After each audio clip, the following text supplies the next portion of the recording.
Hey man, you ever meet a nosy pepper? I know, right? They be all up in your business. Let's do it.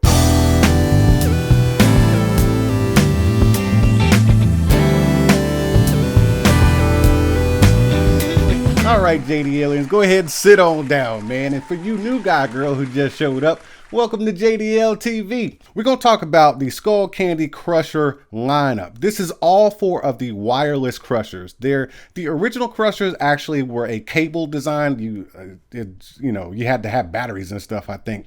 So I'm not really worried about them.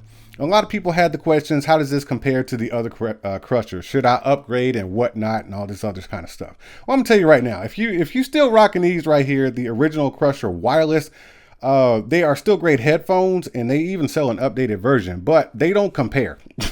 Let's just get these out of here, man. I still love these, man, but they just do not compare to anything else on this table, okay? So let's just put those to the side. Get that over real quick. Now we are down to the three. Now these right here were a limited edition. I'm not sure how limited they were, but I don't think you can actually buy them brand new anymore. They came with premium materials, which was a metal yoke and some memory foam up in here and stuff like that. And it was just a different take on the Skullcandy Crusher because they had the swipe gesture for your bass and all the sensory bass and stuff like that. It was just a different look when it came to Skullcandy headphones as far as design and materials used. Now,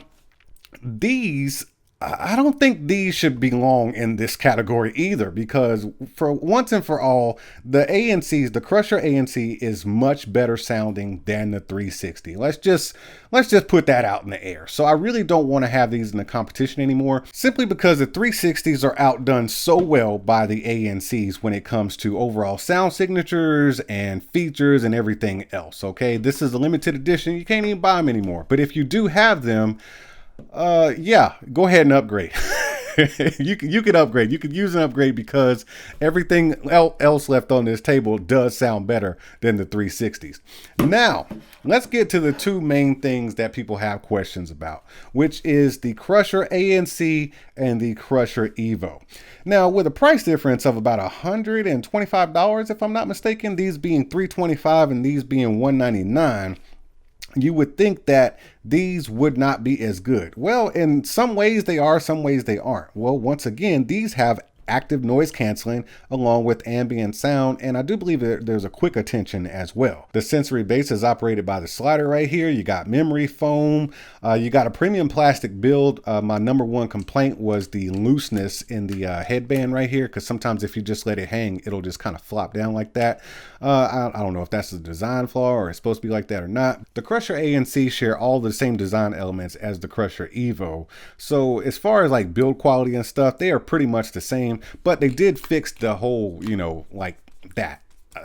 I'm glad they fixed that. So that was really the only thing wrong with the physical aspects of these headphones, in my personal opinion. You still got the memory foam right there. And for those of you who are wondering, yes, I do have a different color ear cup than you're gonna, or ear pad than you're gonna get with yours when you order them. They come in black, right, on the headphone. I don't think they should come in black, man. I think they should match this headband right here. So I went ahead and went on eBay and ordered these up right here. I don't know where you can get them on Amazon or whatever, but I got them from a dude on eBay, and they're kind of a one-off. So if you can find some, these actually do fit the other crusher. So if you got other crushers with different ear pads, or the venues as well as the Hesh. So all three of the ear cups are going to be the same and they're interchangeable. But because the Evos come with memory foam, make sure when you swap these out, you dig out that memory foam padding and swap it out and put it in here. That way you still have that luxury feel, because this is memory foam. When you get them, it's going to be straight up foam. So now that we got all that kind of stuff out of the way, let's get to the real deal. Let's put these to the side, and I'm going to give you how I feel about these headphones after the hype. So I've been jamming them all weekend, and I've had time to kind of just calm down. Now, for those of y'all that really don't understand, my ears are very sensitive to bass, especially the vibrations. So when I have my initial reactions from the sensory bass, that is the real deal. Like, it really does tickle like my whole spine and everything attached to it. So, you know, the bass really does get me. Therefore, I found that, you know, this right here, let me show you right here. Where's the bass slider? Where you at, man? You see that right there? I kind of rock with it right there. It's kind of like a fingernail's worth of push. And that way you get just enough bass not to just ruin the rest of your music. Now, when you first get these, you're probably going to turn them all the way up and slide the bass slider halfway to all the way up and experience the sensory bass. It's going to be like a mule kick to your eardrums, just pounding on your eardrums, like seriously, the people's elbow to your eardrums. But once you get over that and decide to actually listen to your music without just having fun with it and playing around with the sensory bass, you're going to realize that when you're listening to other genres of music outside of hip hop and possibly some R&B, like the newer R&B, the bass is a lot, okay? And you're going to find yourself turning down the bass slider to where I have it, which is just a fingernail's worth of push, or just completely turning it off because these are naturally kind of bass heavy in the first place. So most of my music listening, when I wasn't listening to hip hop, most of it occurred with the sensory bass pretty much completely off. It was a great experience for all around. I listened to country. I listened to the older R&B, like classic R&B. You know, I'm talking like the Marvin Gaye, some funk, some Curtis Mayfield, some James Brown, you know, stuff like that. And then I go into kind of the indie, the weird music, you know, that you don't want people to know that you actually listen to. I listen to pretty much everything, man. And I did sample it out. And the only thing I could really find a hard use for, as far as that bass slider being up more than just a little bit, was hip hop, because it's real bass heavy music. And of course your EDM, your dubstep and stuff like that. So if you're that type of person, man, this is when it's really important to understand what you are purchasing as a consumer. You don't go buy these headphones if you are a smooth jazz listener. That is a dumb idea. Leave them at the store and find something else, okay? You don't go buy these headphones if you are a huge country fan or or maybe even a soft rock fan or something like that. I don't know. But you leave these at the store and go buy something else. If you like heavy bass, and I mean heavy bass, pick these up. You're going to love them. Then you can play around with that bass slider all day long. Other than that, man, for other music genres, it will be a good listening experience. Just know that you will find a better experience in other headphones when it comes to other music genres. I hope that's clear for you guys. Now, when you turn these bad boys down to a lower volume, let's say halfway to maybe a quarter of the volume, just to keep it nice and low, you will figure out very quickly that any amount of the sensory bass turned up will cloud your music. I'm not going to call it muddy, because I don't feel like it's muddy, but it is very overwhelming, and you will feel the need to turn it down to just a little bit, or just completely push it all the way down. So that was my experience with regular listening volumes. It was just too much bass for the music. Now, for some people, clamping force is a huge issue. Skullcandy headphones are traditionally made for a person with a smaller head. They will stretch. I mean, they come out, you know, they'll stretch. But the clamping force and the original shape of the headphones is made for a smaller head. And they have a tighter ear cup hole. So there's not a lot of breathing room in here. They have this fabric right here that can afford some breathing. However, these are not very breathable. I wore these outside just a little bit, and man, it was so quick until it took no time at all for my ears to start sweating in these. And you know, that's not Skullcandy specific. That's just like this type of ear pad specific. It's any headphone with this type of ear pad is going to sweat really quickly. So what I would suggest, man, Skullcandy, I would love it, man, if you could make a perforated sport type of ear pad. I'd even pay an extra $15 for them, you know, just to add them into the package. I think that would be a great thing. Like, this would be your normal stuff, and then you could, you know, purchase some extra ones to go on here from Skullcandy that had perforations more like a sport mode, you know, to go in the gym or something like that. That'd be awesome, Skullcandy, if you could, you know, pull something off like that. That'd be great. But as far as the clamping force, it is rather tight, and you know, it's just a traditional Skullcandy feel. If you've ever worn a Hesh or a or the venues or the crushers in general, you will understand what the clamping force is like, because it is rather tight. But you can get used to it, and hopefully if you maybe let them rest on a pillow or something, you'll feel better about that. Now, these do not have active noise canceling, therefore there is no hiss. Some people complain about a hiss in the Crusher ANCs, which it is an active thing. It does have it.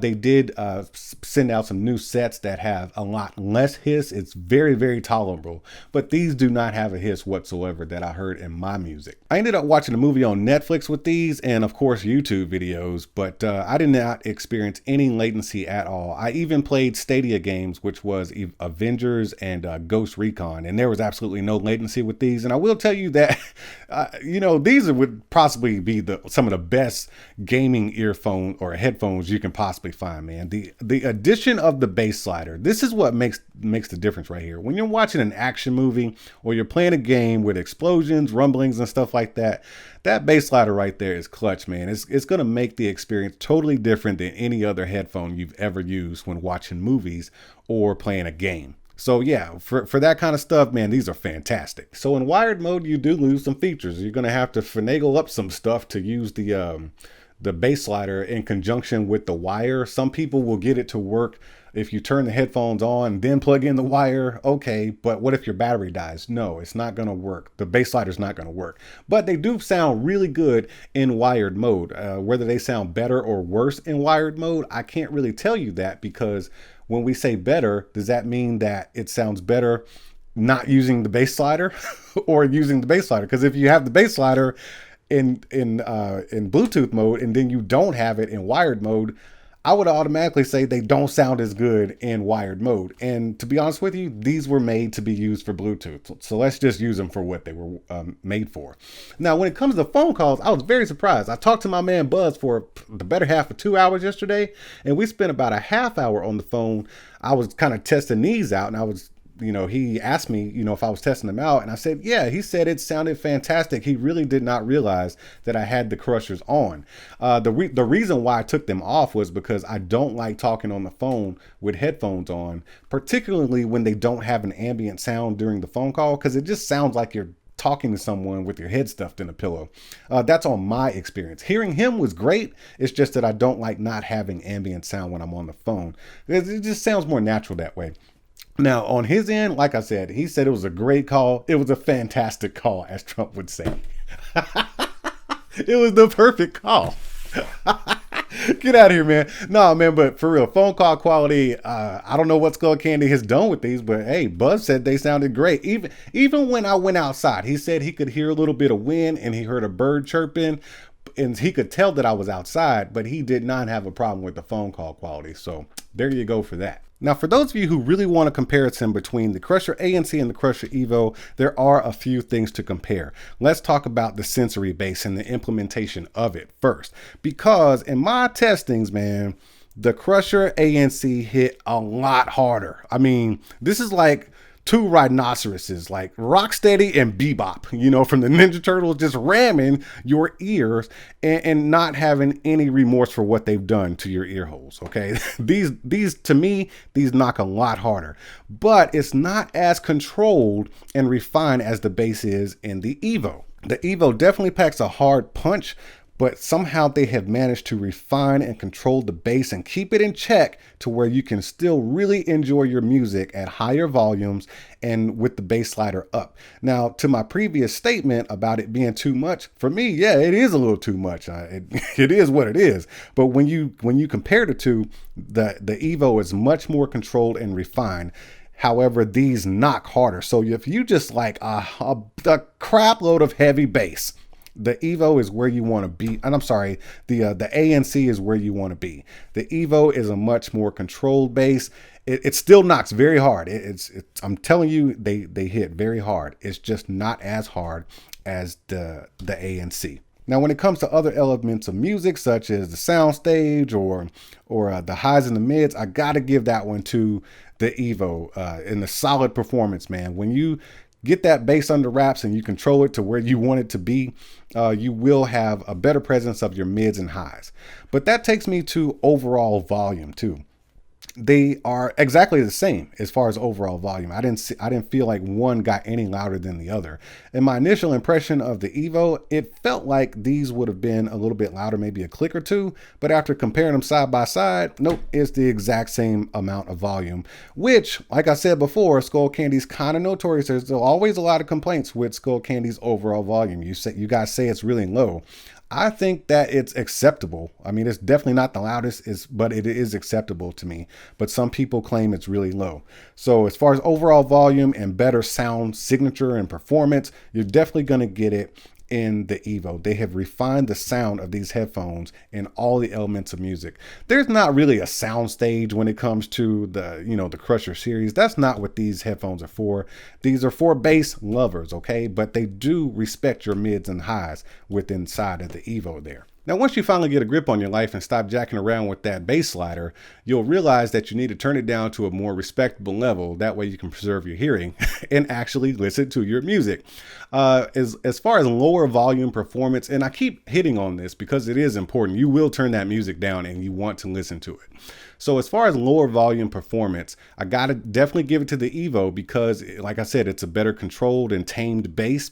It still hits hard, and you will find yourself turning it down just a little bit just to balance out your music. But once you go over to the ANC, you really, at lower volumes, you really have to play around with the bass slider a lot to get it to where you want it to be. This one was just a smooth slide down just a little bit to get it to be where I wanted to.